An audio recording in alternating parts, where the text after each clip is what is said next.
Bueno, esto es introducción a la corriente alterna y lo primero que vamos a hablar es de operaciones con fasores.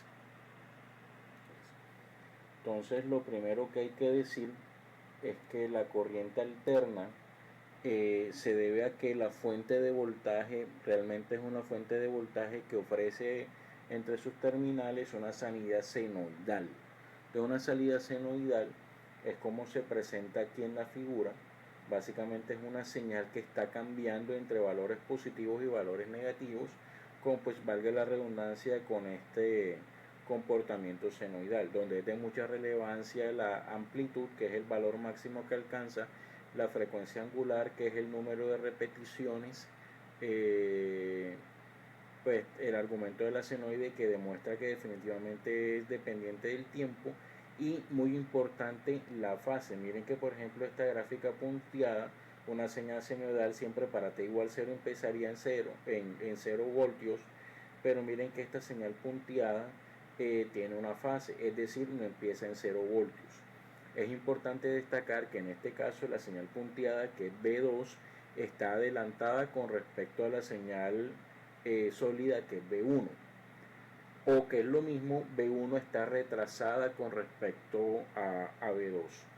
Entonces este es un hecho importante sobre la señal, y sobre la fase es muy importante en este asunto de los sistemas eléctricos.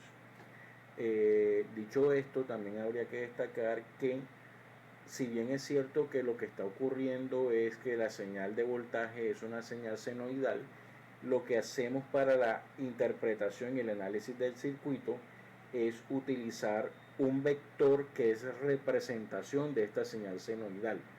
Este vector lo solemos llamar fasor, pero a la larga es un vector. Entonces el vector no es más que una representación en el plano cartesiano, donde el eje de las X, bueno, aquí lo tenemos al revés, el eje de las X de la Y es el eje real y el eje de las X es el eje imaginario. Este mismo gráfico lo rotarás 90 grados a la derecha y diremos que el eje de la X es el eje real.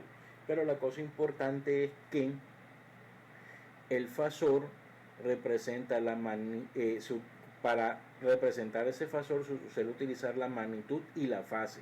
¿De qué? De esta señal senoidal, que sería la magnitud, y pues la fase, recuerden como ya dije, el desplazamiento con respecto a la posición inicial de una señal coseno si estuviese en fase. También es importante destacar que cuando hablamos de un fasor, normalmente en el tiempo estamos hablando de un coseno. Así que si tu señal en principio es un seno, tienes que pasarla a coseno para poder representarla en una señal senoide, en un fasor. Pero no es que no se pueda, sí se puede. Por otra parte, como ya dije, vamos a tratar el eje de las X como un eje real y el eje de la Y como el eje imaginario. Así que un fasor, como ya lo dijimos, la magnitud y la fase de esa senoide están representando pues este vector que tenemos aquí. Eh, este vector que tenemos aquí, donde la magnitud sería el largo del vector y la fase sería el ángulo que hace con respecto al eje real. Esa es su forma polar, pero uno también puede representar ese mismo fasor en una forma rectangular, que es que si se dan cuenta, como él hace un triangulito con el eje de las X, entonces uno puede determinar en este plano cartesiano, uno puede determinar este punto que está aquí. Y este punto que está aquí dirá qué tan largo es en el eje de las X y qué tan largo en el eje de la Y es esta coordenada, siendo que el eje de la X sería un valor real y el eje de la Y sería un valor imaginario, y esa sería su forma rectangular. Una forma que muy poco utilizamos, pero que también es importante saber que existe, es la forma exponencial, que vectorialmente se representa con la magnitud multiplicada por un número complejo, que es el coseno de la fase más el seno de la fase. Entonces yo puedo tener mi fasor, que recuerden es un vector que representa esa señal cosenoidal. Desde el punto de vista de la magnitud y la fase, lo puedo tener en forma polar o en forma rectangular. Siendo así, cuando yo tengo varios fasores, yo debería saber cómo cómo hacer operaciones con diferentes fasores, ¿no? Entonces, que es la parte que quiero explicar en esta parte. Entonces, si yo tengo dos fasores, un fasor Z1 y un fasor Z2, es importante destacar que la mejor manera de sumarlos es en su forma rectangular, porque en su forma rectangular sencillamente los componentes reales se suman y los componentes imaginarios se suman y listo. Lo mismo con la resta. Los componentes reales se restan y los componentes imaginarios se restan. Entonces definitivamente cada vez que yo hacer sumas o restas, lo mejor es yo tener mi fasor en una forma rectangular. Ahora, si lo voy a multiplicar o dividir, es mejor tenerlos en mi forma polar, porque cuando los tengo en mi forma polar, las magnitudes se multiplican y sencillamente los ángulos de ambos vectores, de ambos fasores se suman. Mientras que si los voy a dividir, entonces las magnitudes se dividen y lo que ocurre con los ángulos es que se restan. Es importante destacar que el ángulo negativo es el ángulo del fasor que está en el denominador. Esto para hacer operaciones de suma, multiplicación y división. Pero también hay otras operaciones, como por ejemplo, a veces yo necesito sacar el inverso de un fasor. Entonces, si el fasor es mi fasor Z, recuerden que Z vendría siendo un componente real o un componente imaginario si es mi forma rectangular, o una magnitud y un ángulo si es mi forma polar. Entonces, cuando yo quiero sacar el inverso, sencillamente la magnitud se le saca el inverso y al signo, miren que aquí el signo es positivo, entonces acá será negativo. Es decir, al signo sencillamente lo multiplico por -1. Si quisiera sacarle una raíz, entonces otra vez en mi forma polar se le saca la raíz de la magnitud y al ángulo se le divide entre 2. Ahora, hay un concepto muy importante que se le suele llamar el conjugado de un fasor o de un número complejo, y es que el conjugado implica que sencillamente la parte real queda tal y cual como está, el conjugado se representa con este símbolo de asterisco, pero entonces la parte imaginaria se le cambia de signo. Eso es el conjugado de un vector o de un número imaginario. En su representación fasorial sencillamente la magnitud es la misma, pero el ángulo cambia de signo. Y también es muy importante tener esto en cuenta. Si yo tengo 1 sobre j, esto es lo mismo que decir menos j. Entonces, esto va a ser muy importante más adelante cuando se traten los componentes capacitivos e inductivos como impedancias. Entonces, esto es un concepto importante a tener en cuenta o a destacar. Por otra parte, estas operaciones con fasores también puede pasar que cualquiera que sea el fasor que yo esté trabajando, este fasor requiera que se le calcule una derivada. Supongamos que el fasor no es z, sino que realmente aquí tengo más bien es b. Tengo b. Entonces, yo ese b, que podría ser precisamente un voltaje, necesito calcularle la derivada a ese voltaje. Entonces, si yo tengo b representada en un fasor, pongámoslo de forma rectangular o de forma polar, entonces yo sencillamente a ese fasor lo tengo que multiplicar por JW y ya ahí estaría derivando. Tengan en cuenta que este JW básicamente está en su forma rectangular. Entonces, si yo voy a multiplicar dos fasores, recuerden que hay que pasarlo a su forma polar para poder hacer esa representación. Por último, de igual manera, si yo este fasor B, que consta de una parte real y una parte imaginaria, si fuese su parte rectangular, o consta de una parte de una magnitud y un ángulo si estuviese en su forma polar, y necesito calcularle una integral, entonces yo lo que tendría que hacer en el dominio fasorial es dividirlo entre JW. De nuevo, lo mismo, este JW, tengan en cuenta que realmente está en su forma rectangular. Entonces, si yo quisiera dividir este fasor B entre este valor JW, tendría que pasarlo a su forma polar para poder dividirlo. Por último, siempre que hablamos de una magnitud, ángulo de una fase, estamos hablando de un coseno. Pero si en principio la señal que te dan es senoidal, tú también la puedes representar en una forma fasorial, solo que a la fase de este seno tendrás que restarle menos 90 grados para que cuando regreses estarás regresando a un coseno. y eso es muy importante tenerlo en cuenta. Dicho lo anterior, vamos a resolver este ejercicio, el ejercicio 910 del libro de Sádiku, que es un ejercicio que, como pueden darse cuenta, nos da tres fasores: el fasor Z1, el fasor Z2 y el fasor Z3.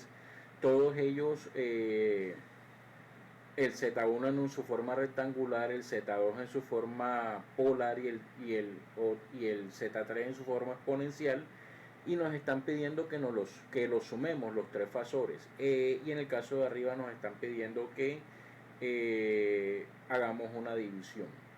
Entonces lo primero que voy a hacer es que, como lo voy a sumar, entonces yo, por ejemplo, Z1, que ya está en su forma rectangular, pues no hay nada que hacer, él ya está en su forma rectangular y no hay mucho que trabajar. Pero Z2 habría que pasarlo a su forma rectangular para poder hacer la suma. ¿Por qué hay que pasarlo a su forma rectangular? Porque, bueno, como ya vimos, si yo voy a hacer operaciones de suma, es preferible tenerlo en su forma rectangular. En su forma polar o en su forma exponencial es mucho más difícil hacer esas operaciones. Así que Z2, que como pueden ver está en una forma rectangular, es un ángulo, es una magnitud y una fase, y que pasarlo a su forma, está en su forma polar, vamos a pasarlo a la forma rectangular. Y Z3, que estaba en su forma, mírenlo aquí, Z3, que está en su forma exponencial, entonces hay que pasarlo también a la forma rectangular. ¿Cómo hacemos ese trabajo? Bueno, aquí ya nos dicen que estos fasores, que pues a la larga un fasor, como ya dijimos, es un vector, entonces tenemos el triángulo de Pitágoras para resolver eso. Entonces no es más que decir que este ángulo, esta magnitud, la parte real, no es más que r por el coseno del ángulo. Entonces vamos a usar una calculadora para hacer eso. Entonces r es 10 multiplicado por el coseno del ángulo, que para este caso es menos 30 grados. Es importante tener en cuenta el signo. Entonces miren que eso nos da 8.66. Entonces la parte real, 8.66 de este fasor, es esta. Mientras que la parte imaginaria, miren que aquí dicen que es r, pero por el seno. Entonces vamos a hacer esa operación. Entonces sería 10 multiplicado por el seno del ángulo, que es menos 30, y eso nos da menos 5. Entonces la parte imaginaria de este ángulo nos da menos J5. Ya tenemos el vector Z2 en su forma rectangular, pero es que el vector Z3 también nos los están dando, pero en su forma exponencial. Pues es muy fácil llevarlo de la forma exponencial a la forma polar.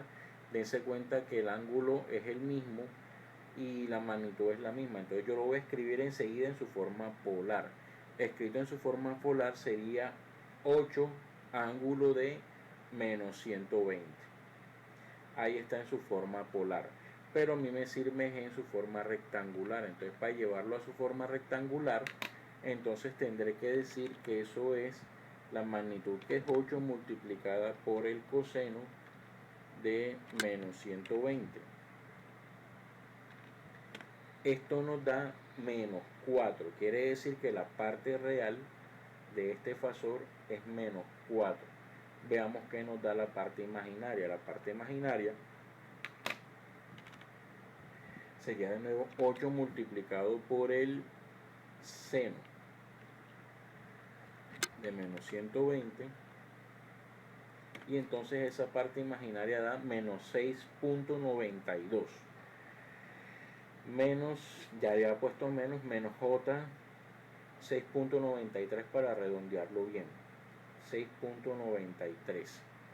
Listo, ya tengo mis tres vectores sumados. Aquí sí que diremos que Zx, vamos a llamarlo así, Zx va a ser igual a Z1 más Z2 más Z3. Esto es Z1, 6 menos J8, sumado a 8.66 menos J5, sumado a menos 4 menos J 6.93. Hay que recordar entonces que cuando nosotros estamos sumando, pues se suman las partes reales, se supartan las partes imaginarias y pues así queda construido esto. Entonces veamos a la calculadora y tendremos que decir que esto es entonces 6 más 8.66 menos 4, lo cual da 1 por 10 a la 1, o sea 10.66. Un cálculo sencillo, pero solo por diversión lo hicimos en la calculadora. Esto nos da 10.66. 10.66. Veamos que nos da la parte imaginaria. Entonces la parte imaginaria sería menos 8 menos 5 menos 6.93. Y eso nos da menos 1.9 por 10 a la 1, o sea 19.93. Entonces da menos 19.93. Y pues bueno, ya ahí está sumado, ya ahí está hecha la operación de suma con mis tres fasores iniciales. Bueno, además de eso, el ejercicio nos pide que hagamos una división Z1 por Z2 sobre Z3. Esto también es fácil de hacer teniendo en cuenta que ya los tengo los tres en su forma. Bueno, mentiras. El fasor Z1 está en su forma rectangular, entonces vamos a llevarlo a su forma polar. Para llevarlo a su forma polar, en primera instancia, miren que la magnitud no es más que la raíz cuadrada de la sumatoria de los cuadrados. Entonces eso lo podemos hacer aquí en la calculadora. La raíz cuadrada en esta calculadora se calcula así: SQRT dentro de la raíz sería 6 elevado a la 2 más, a la larga va a dar positivo porque como se eleva al cuadrado el signo negativo va a desaparecer, pero solo por ser rigurosos en cómo se meten los datos en la calculadora, entonces lo voy a poner así. Entonces sería la raíz cuadrada de 6 al cuadrado más menos 8 al cuadrado, y cerramos paréntesis, y eso al final nos da 1 por 10 a la 1, o sea, esto nos da 10. El ángulo, pues como lo decimos acá, el ángulo se calcula con la tangente inversa de la parte imaginaria sobre la parte real. Entonces la tangente inversa la podemos buscar aquí. La tangente inversa, tangente a la menos 1. Vamos a borrar esto que va aquí. Tangente a la menos 1 de la parte imaginaria. La parte imaginaria es menos 8 dividido la parte real, que es 6. Y eso nos da, aquí está, parte imaginaria sobre parte real. Eso nos da menos 5.3 por 10 a la 1. O sea, nos da menos 53,13 grados. Es decir, lo único que dice es que esta comita la corre un pasito a la derecha. Si corre la coma un pasito a la derecha, al exponente le resto 1. Entonces por eso quedaría 10 a la 0, que sería sin exponente. Entonces ya tengo mis tres fasores en sus formas rectangulares. Entonces ya podré hacer la operación de división. La operación de división sería, vamos a llamar esto ZH por ponerle un nombre, sería Z1 por Z2 sobre Z3. Es decir, voy a multiplicar primero la parte de arriba, voy a multiplicar Z1, que es 10, se multiplican las magnitudes por Z2, que Z2 también es 10 y los ángulos se restan, perdón, se suman. Entonces serían menos 53,13 grados más, solo por ser rigurosos, menos 30 grados. Esto estaría dividiendo a Z3, que es 8 ángulo de menos 120. Teniendo en cuenta que son unas multiplicaciones y unas divisiones y todo está en su forma inmediata, yo voy a hacerlo de hecho más rápido. Esto es 10 por 10 sobre 8, ángulo de menos 53,13. Esto lo voy a poner entre paréntesis. Vamos a eliminar ese paréntesis, menos 30, menos, con el otro menos del signo de abajo, 120. ¿Sí? Y ese sería el vector que yo estoy calculando, el fasor que yo estoy calculando. Entonces podemos decir 10 por 10 dividido 8, lo cual da 12.5. 12.5. ¿Por qué? Porque miren que da 1.2 por 10 a la 1. Entonces lo mismo, corro como un pasito a la derecha, lo que es restarle 1 al exponente. Y el ángulo daría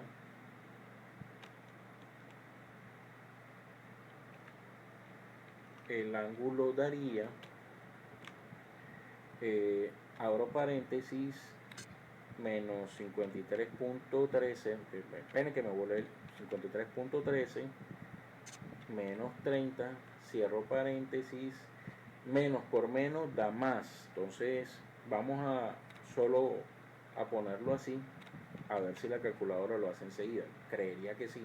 Vamos a ver.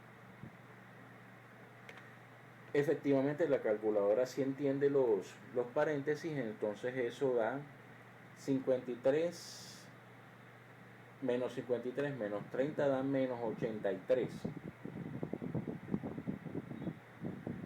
Menos 83, menos 83, menos con menos, más 120, entonces estaría dando 36.87, que es precisamente lo que da ahí. 36.87. Entonces aquí tenemos nuestro cálculo de fasores, implementando fasores en todas sus expresiones, haciendo sumas, multiplicaciones y divisiones, tal y como hemos explicado aquí la conversión y aquí las sumas de operaciones y multiplicaciones. Y por último, es importante dejar muy claro que toda esta presentación, todas estas imágenes, ecuaciones y todos estos conceptos fueron tomados del libro de Fundamentos de Circuitos Eléctricos de Alexander Isady.